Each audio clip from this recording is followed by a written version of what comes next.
everyone, happy Wednesday. Hope you are having a wonderful day so far. If we haven't met before, my name is Susie Leachy and I am a certified health coach, helping women to naturally balance their hormones and boost their fertility. So today I just wanted to talk about a topic that was requested in my private Facebook group, Hormone Balancing, Fertility, and Beyond, by my friend, fellow health coach, and former client, Lindsay. And that topic is placenta encapsulation, as you've probably guessed from the title of this video. So have you guys heard of this before? Just let me know in the comments whether you've heard of this before or if you have no idea what I'm talking about when I say placenta encapsulation. But in either case, by the end of this live, you will definitely know what it is and why people decide to do it or decide not to do it. So first I want to just mention that, I think my lighting is very bright here. I don't know how to turn it off completely. I think it's just because I'm near windows, so I have a lot of natural light coming in. I don't know if maybe that's better. Sorry if I'm a little blasted, but anyway, so Lindsay and I, and again, Lindsay's the one who requested this topic. Oh my gosh, so bright. Sorry about that, guys. But anyway, Lindsay requested this topic, and she and I met at the Institute for Integrative Nutrition, and we became accountability partners while we were in school, and we ended up doing 6-month coaching programs on each other, which really just worked out so beautifully. Honestly, it was like a match made in heaven because Lindsay works with new moms and I was a brand new mom at the time and definitely needed a lot of help, which she was able to give to me. So, if you're a new mom, I definitely recommend working with her. And I primarily work with women who are trying to conceive, and Lindsay was trying to conceive baby number 2 at the time. So it just worked out really well. And anyway, that's how she and I got to know each other. And she did get pregnant with baby number 2 while we were working together, and she is 30 weeks pregnant this week. So she only has a month to go before her due date, and I'm just really thrilled and excited for her.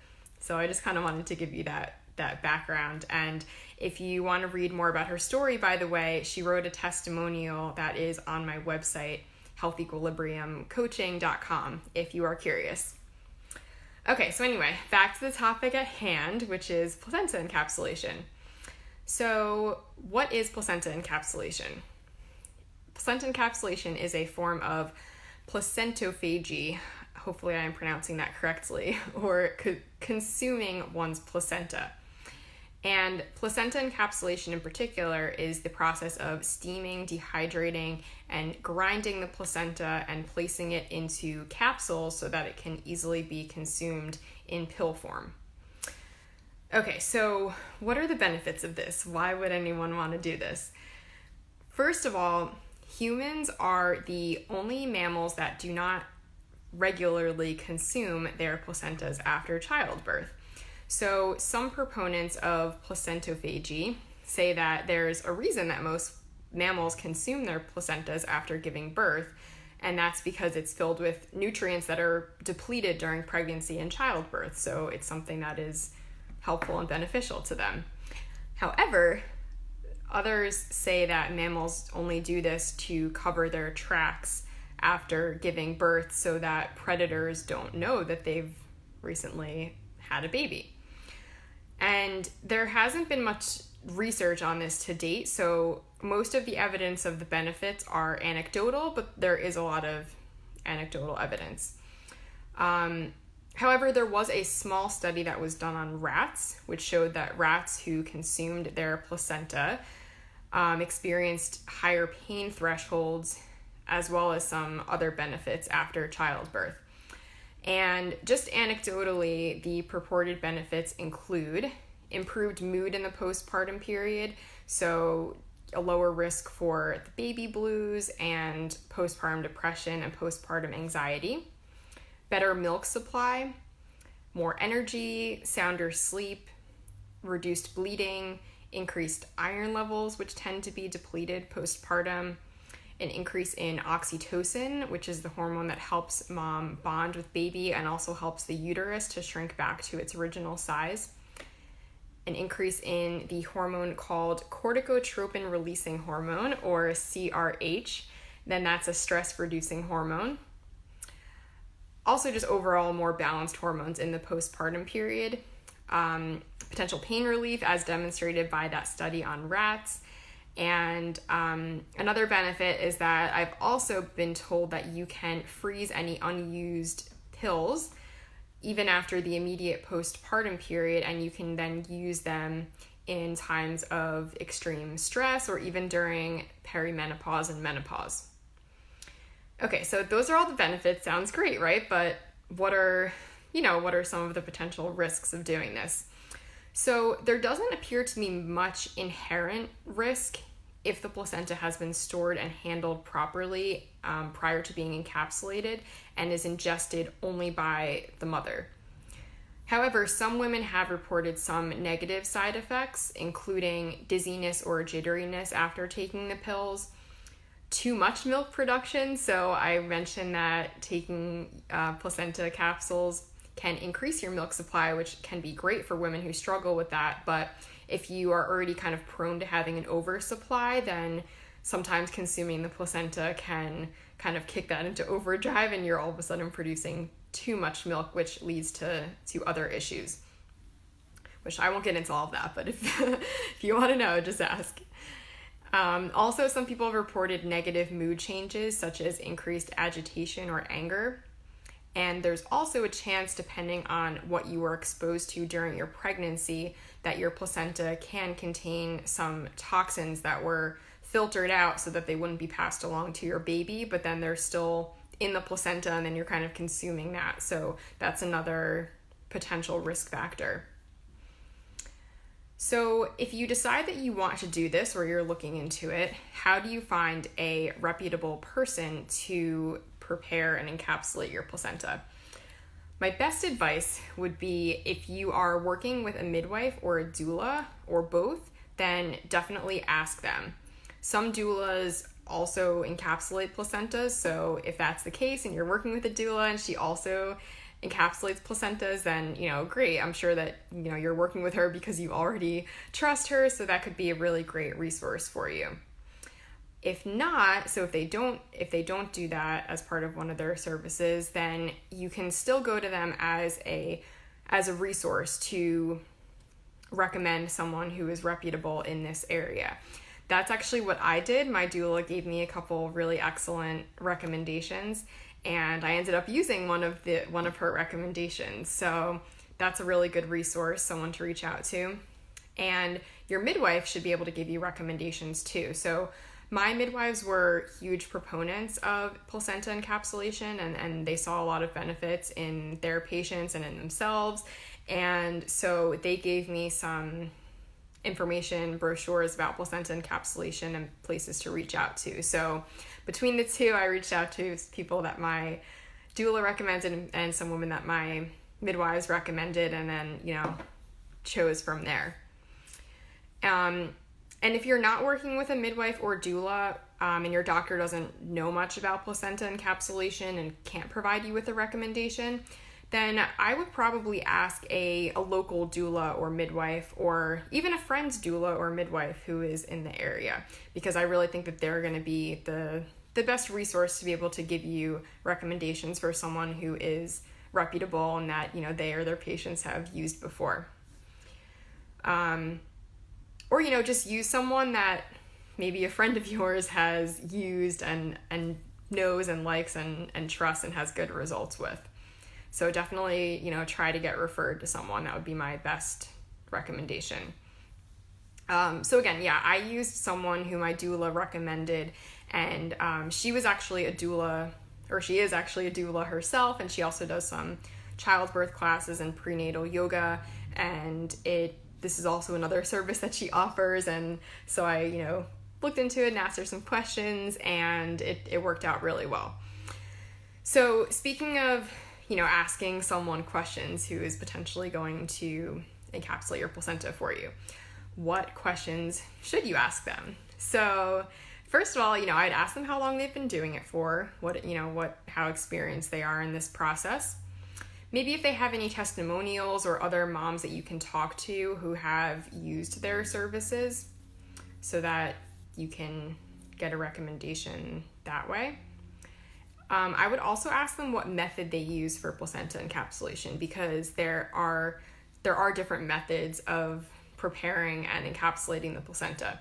I think the most popular is the traditional Chinese medicine method, which involves steaming the placenta, which then is less risky, of course, versus leaving it raw, because it will kill any harmful bacteria that way.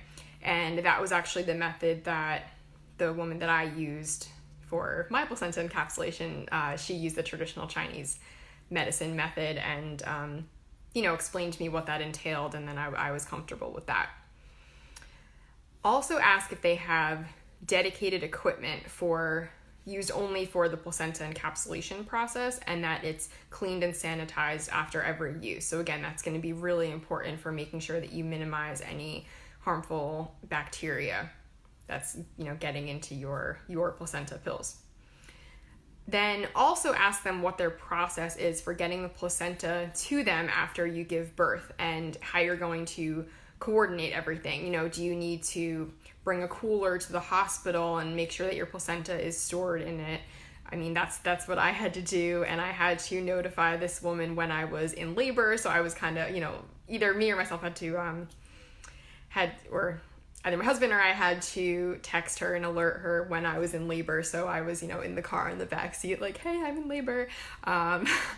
So just ask how you are going to coordinate things, because of course the placenta needs to be kept cool, and you want to kind of start the process as soon as possible, so that it's not just sitting out somewhere. So, and then she came to the hospital and picked up my placenta in the cooler, and my husband kind of coordinated that while we were in the hospital, because of course I was recovering and with my little guy. So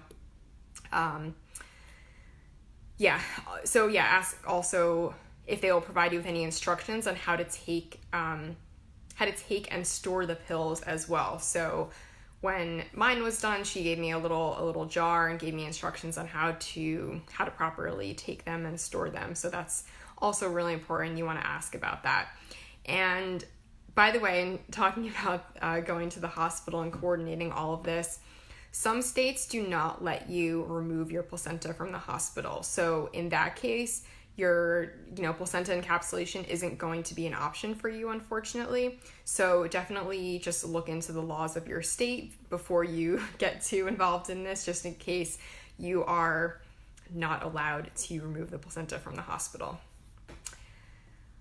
All right, so I think that's about it. Those are the main points about placenta encapsulation, and then what to ask a potential person who is going to encapsulate your placenta and provide that service for you. I did write a blog post on tips for surviving the postpartum period, so if this is a topic that interests you, you might want to check that out. And actually, my bonus tip in that blog post was to encapsulate your placenta, and I talked a little bit about why I chose to do it and what my experience was. I'll link to that in the comments in case anyone wants to check that out. I will also remind you that I have a one-on-one coaching program for women who are trying to conceive called Pathway to Pregnancy. I also have a similar program called Pathway to Hormone Balance for women who are not currently in the process of trying to conceive. And both of these are one-on-one coaching programs, so you will get tons of support from me, and I will walk you through step-by-step the tried and true process that has worked for me and many other women to get a fertile, regular cycle, so that you can be well on your way to either getting pregnant or being relieved from, whatever nasty symptoms you're experiencing from hormone imbalance, which I know because I've been there. So if this sounds like something that you could benefit from, or you know someone who could really use this program, don't hesitate to send me a message or reach out to me, and I'll be happy to send you some more details. Also happy to hop on the phone and we can just chat and see if it's a good fit for you. Also, if you would like my top 5 tips for boosting your fertility, just head over to my website, healthequilibriumcoaching.com, and you can put in your name and email address there, and you will get access to my free guide. I also have another freebie for you ladies. It's a 5-day meal plan to help you regulate your cycle and get pregnant. I can give you the link for that if you are interested. And if you're watching this from somewhere other than my private Facebook group, I'm broadcasting there right now live. But if you are watching somewhere else, because I know I do post this on my business page and on my YouTube channel, I do invite you to join me in my private Facebook group. It's called Hormone Balancing, Fertility, and Beyond. And I also have another private Facebook group for those of you who are interested in safer skincare and makeup products to reduce your exposure to toxins that disrupt hormones and throw off your hormone balance. That private Facebook group is called Safer Skincare and Makeup by Susie Leachy. And lastly, as I alluded to, all my videos are on my YouTube channel, which is Susie Leachy, and my business page, which is Health Equilibrium by Susie Leachy. So definitely share the love and the knowledge. It helps me reach other women and help as many people as I can. So I really appreciate that. So I think that's about all I have for you today. Have a great rest of your week, and I will see you next time. Bye.